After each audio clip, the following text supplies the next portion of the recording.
ഇപ്പോൾ മന്ത്രി മുഹമ്മദ് റിയാസ് നമ്മോടൊപ്പം ചേരുന്നുണ്ട്.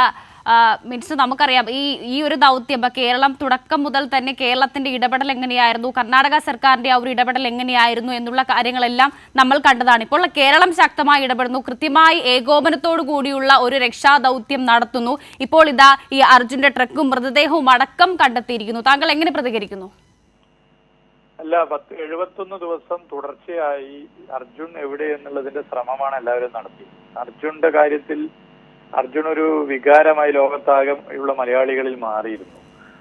ആ മലയാളികളുടെ വികാരം പിന്നീട് മനുഷ്യരിലാകെ വികാരമായി മാറി. അർജുനെ നിർബന്ധമായും കണ്ടെത്തുന്നത് വരെ തെരച്ചിൽ തുടരണമെന്നുള്ള നിലയിലേക്ക് ആ ഐക്യം മാറി. സംസ്ഥാന സർക്കാർ തുടക്കം മുതലേ ഈ വിഷയത്തിൽ ഇടപെട്ടിരുന്നു.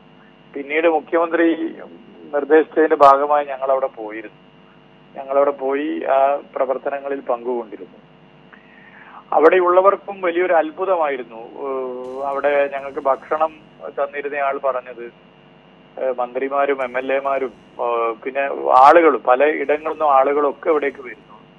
ഒരാളെ കാണാൻ ഇല്ലാത്തതിന്റെ ഭാഗമായി ഇത്രയധികം ആളുകൾ വരുന്നത് മലയാളികളുടെ ഒരു പ്രത്യേകതയാണെന്ന് അവർ തന്നെ പറഞ്ഞു. അവിടെയുള്ള ഒരു അഭിപ്രായം അതായിരുന്നു.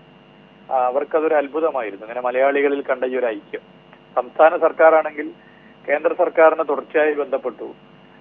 നേവൽ ബേസ്, ഏറ്റവും മികച്ച നേവൽ ബേസ് തന്നെ ഇവിടെ വേണമെന്നുള്ള ആവശ്യം തുടർച്ചയായി മുന്നോട്ട് വെച്ചു. കർണാടക സർക്കാരിനോട് തെരച്ചിൽ അവസാനിപ്പിക്കരുത് എന്നുള്ള കാര്യം ശ്രദ്ധയിൽപ്പെടുത്തി. ഇങ്ങനെ സാധ്യമാകുന്ന എല്ലാ കാര്യങ്ങളും മുഖ്യമന്ത്രിയുടെ നേതൃത്വത്തിൽ സർക്കാർ തന്നെ ചെയ്യുന്ന സ്ഥിതിയുണ്ടായിരുന്നു.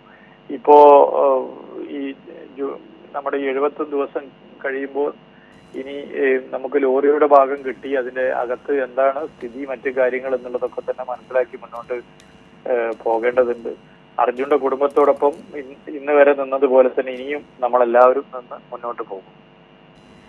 മിനിസ്റ്റർ, അതുപോലെ തന്നെയാണ് ഇനിയൊരു ഔദ്യോഗിക സ്ഥിരീകരണം ആവശ്യമാണ്. കാരണം ഈ അപകടം നടന്ന സ്ഥലം ഇതുപോലെ തന്നെ ധാരാളം അപകടങ്ങൾ നടന്നിട്ടുള്ളതാണ്. ഒന്നിലധികം മൃതദേഹങ്ങൾ അടക്കം കണ്ടെത്തുകയും ചെയ്തിരുന്നു. ഇനിയുള്ളത് ഒരു ഔദ്യോഗികമായിട്ടുള്ളൊരു DNA പരിശോധനയാണല്ലേ?